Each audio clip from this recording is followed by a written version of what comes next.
Pernah kepikiran nggak gimana ceritanya sebuah peradaban di tengah gurun pasir yang tandus bisa membangun warisan yang bertahan ribuan tahun? Serius, ribuan tahun. Dan bukan cuma bertahan, tapi juga mengubah dunia selamanya. Nah, di sini kita bakal bedah bareng-bareng cetak biru keabadian yang mereka ciptakan. Oke, kita mulai dari sini, dari sebuah kutipan keren dari sejarawan Yunani Herodotus. Dia bilang, Mesir adalah hadiah dari Sungai Nil. Kedengarannya puitis ya, tapi ini bukan sekedar kata-kata indah. Kalimat yang ditulis lebih dari 2000 tahun lalu ini, percaya atau enggak, adalah kunci buat memahami segalanya tentang Mesir kuno. Ini fondasinya. Setiap piramida, setiap Firaun, semua kepercayaan mereka, akarnya ya cuma satu, sungai itu. Nah, ini langsung nyambung ke bagian pertama dari pembahasan kita. Jadi gini, sebelum kita ngomongin Firaun yang megah atau piramida yang raksasa, kita harus mundur dulu. Karena sebelum semua itu ada, yang ada cuma sungai. Ya, semua kehebatan Mesir itu berawal dari sini, dari anugerah Sungai Nil. Jadi, Sungai Nil ini ngasih 3 hadiah utama. Pertama, lumpur super subur, yang datang setiap kali banjir tahunan. Ini nih, yang secara ajaib mengubah gurun jadi lahan pertanian yang kaya raya. Kedua ya jelas, air. Coba bayangin, sumber air yang gak pernah kering di tengah gurun Sahara. Dan yang ketiga, sungai ini jadi semacam jalan tol alami, sempurna banget buat transportasi dan perdagangan. 3 hal ini yang ngasih mereka stabilitas dan sumber daya buat jadi peradaban yang super besar. Punya fondasi sekuat itu, ya wajar aja Mesir bisa berkembang ribuan tahun lamanya. Biar gampang, sejarah mereka itu dibagi jadi 3 periode besar. Ada kerajaan lama, ini zamannya mereka gila-gilaan bangun piramid. Terus, ada kerajaan tengah, masa-masa mereka bangkit lagi dan berekspansi. Dan yang paling heboh, kerajaan baru. Ini masa keemasannya Mesir, di mana firaun-firaun legendaris kayak Tutankhamun dan Ramses II berkuasa. Oke, fondasinya udah jelas ya, dari sungai. Sekarang, pertanyaannya, gimana caranya mereka ngatur masyarakatnya? Maksudnya, gimana mereka bisa ngerjain proyek segede piramida?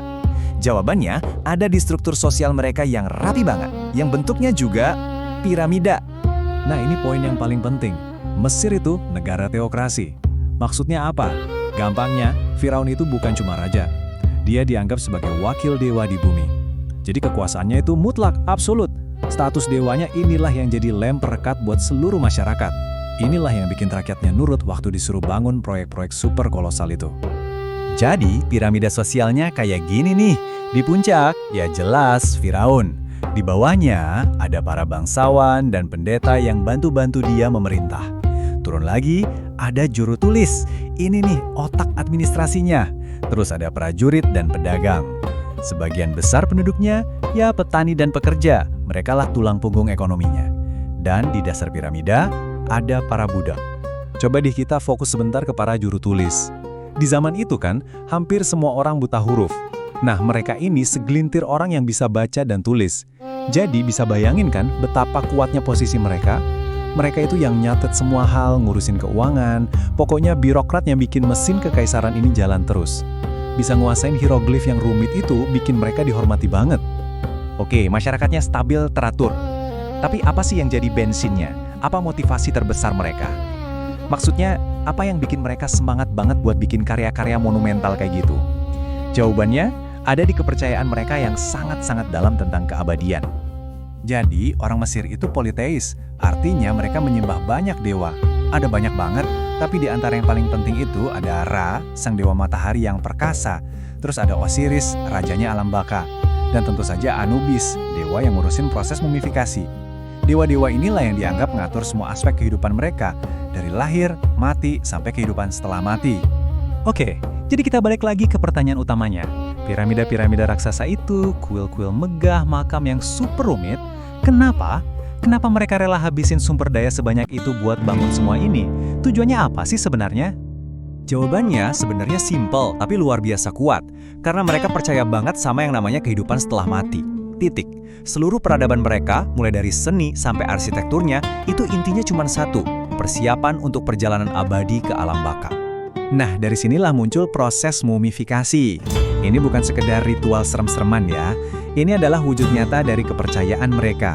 Tujuannya apa? Untuk mengawetkan jasad, supaya roh mereka, yang disebut Ka, bisa ngenalin dan balik lagi ke tubuhnya di akhirat nanti. Jadi tubuh yang awet itu ibaratnya rumah abadi buat jiwa mereka.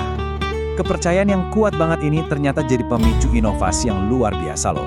Logikanya, untuk mewujudkan ambisi keabadian mereka, orang Mesir kuno ini ya harus jadi jagoan di bidang sains dan teknologi.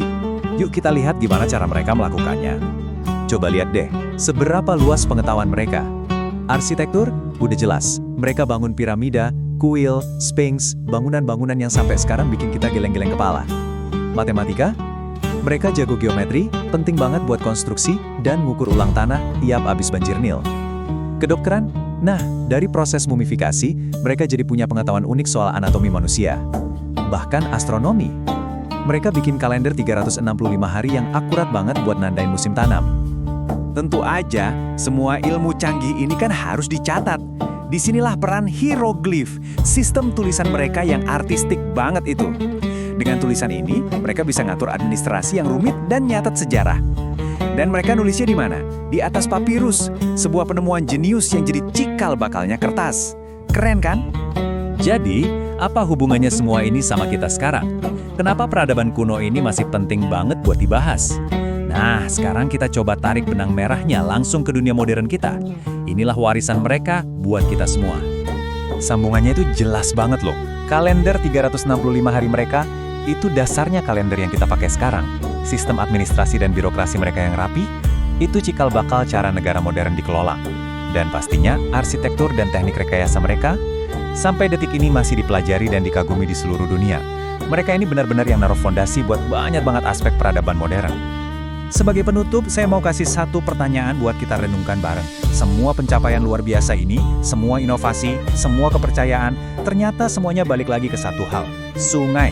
Jadi, coba bayangin, gimana kalau sungai Nil itu nggak pernah ada? Seberapa beda ya dunia kita hari ini? Ini ngingetin kita, kalau peradaban sehebat apapun, seringkali dibangun di atas fondasi yang kelihatannya sederhana,